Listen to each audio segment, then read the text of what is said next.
অনেক স্বপ্ন, অনেক আশা এবং অনেক ভরসা নিয়ে এই সরকার যাত্রা শুরু করেছে। কিন্তু এ পর্যন্ত কতটুকু স্বপ্ন এবং আশা আমাদের পূর্ণ হয়েছে? নিজের পক্ষে যদি বলতে পারি, এই প্রায় যে কদিন থেকে সরকার গঠন করেছে, সে কদিনকেও যদি আমরা মূল্যায়ন করি, আমরা ১০০ কে যদি আমরা একটা স্বপ্ন বা আশার ব্যারোমিটার ধরি, সেক্ষেত্রে আমরা 10% ও পূরণ হয়েছে বলে আ জনগণ মনে করছে না, সাধারণ মানুষ মনে করছে না। প্রিয় বন্ধুরা, আমরা চেয়েছিলাম ব্যাপক কিছু চেঞ্জ, ব্যাপক কিছু পরিবর্তন। অথচ পরিবর্তন তো হয় নাই। উল্টো আমাদের আশঙ্কার মতো, আতঙ্কের মতো অনেক কিছুই ঘটে যাচ্ছে। শেখ পরিবারের কিন্তু এখন পর্যন্ত কেউ অ্যারেস্ট হয় নাই, গ্রেপ্তার হয় নাই।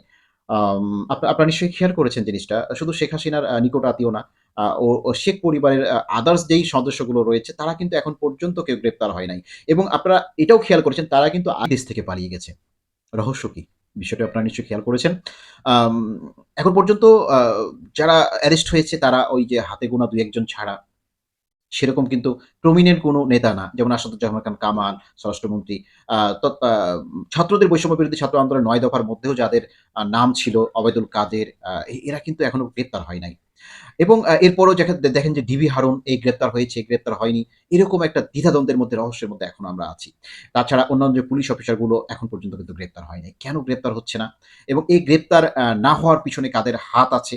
অথচ প্রতিদিন কিন্তু শত, শত নেতা, কর্মী, পুলিশ প্রশাসনের বিভিন্ন জন এই দেশের গণ্ডি পেরিয়ে, সীমানা পেরিয়ে ভারত চলে যাচ্ছে নির্বিঘ্নে, নির্বিচারে। এগুলো কিন্তু আ আ অশনি সংকেত। অথচ এখনই কিন্তু শিক্ষার্থীরা, ছাত্ররা যারা নেতৃত্ব পর্যায়ে রয়েছে, তারা ইতিমধ্যে তাদের নেতৃত্ব নিয়ে বেশ মনোযোগী দেখছি। কিন্তু এই বিষয়গুলো নিয়ে তারা মনোযোগী নয়। কিন্তু আপনাদেরকে সাবধান থাকতে হবে। জনগণ যা মনে করে যে আপনারা এই ধরনের গটালিকা প্রবাহে গা ভাসিয়ে দিলে, অবলীলাক্রমে নেতৃত্বের পিছনে ছুটলে, অথচ যেই জন্য আপনারা এই দেশকে স্বাধীন করলেন, সেই দিকে গুরুত্ব না দিলে আপনাদের নেতৃত্ব তো থাকবে না, বরং জনগণ আবারও একটা বিভীষিকাময় অবস্থার মধ্যে পড়বে। তাই প্রিয় বন্ধুরা, সবাই সবার জায়গা থেকে সচেতন হন। আমাদের এই দেশকে স্বাধীন করতে এবং এই স্বাধীনতা রক্ষা করতে আমাদের সকলকে আরো বেশি সচেতন থাকতে হবে, আরো বেশি পরিশ্রমী হতে হবে।